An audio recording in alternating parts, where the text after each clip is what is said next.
Panginoong Jesus, lumalapit ako sa iyo na may buong puso at pananampalataya. Alam ko na ikaw ang may hawak ng lahat ng bagay sa aking buhay, maging ang mga desisyon na hindi ko kayang intindihin o pasanin. Patawarin mo ako kung minsan ay natatakot akong magtiwala. Turuan mo akong kumapit sa iyong mga pangako, na alam kong hindi kailanman mabibigo. Sa bawat hakbang na aking tatahakin, ikaw nawa ang maging gabay ko. Sa bawat pasyang aking gagawin, naway mapalapit ako sa iyong kalooban.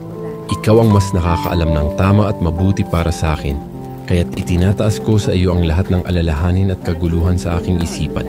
Salamat Panginoon, dahil hindi mo ako pinapabayaan, at sa iyong mga kamay ay may katiyakang ako'y ligtas.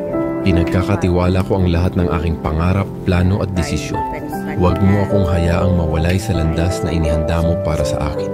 Naway ikaw ang maging sentro ng bawat bahagi ng aking buhay. Salamat sa iyong pagmamahal, gabay at walang hanggang biyaya. Sa iyo ko inialay ang lahat sa pangalan ni Jesus. Amen. Guys, may seal. Malaki ang seal. Madahon nga lang itong Seal. kamyas.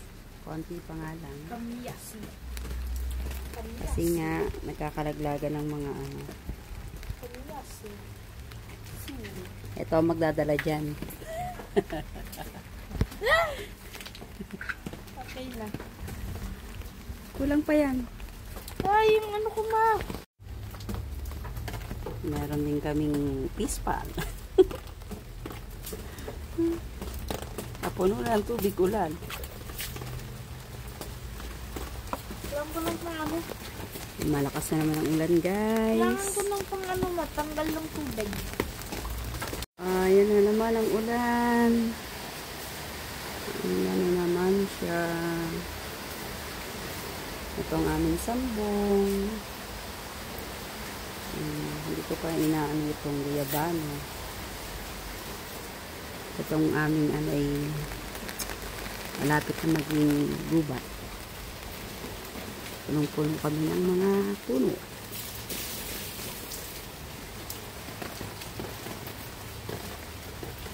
Ito ay duhat. Ayun ay guya avocado. Itong aking laurel. Oh, ang liit pa ng laurel. Ito atis ulit. Kasi papalitan ko yung atis ko na nagdoon.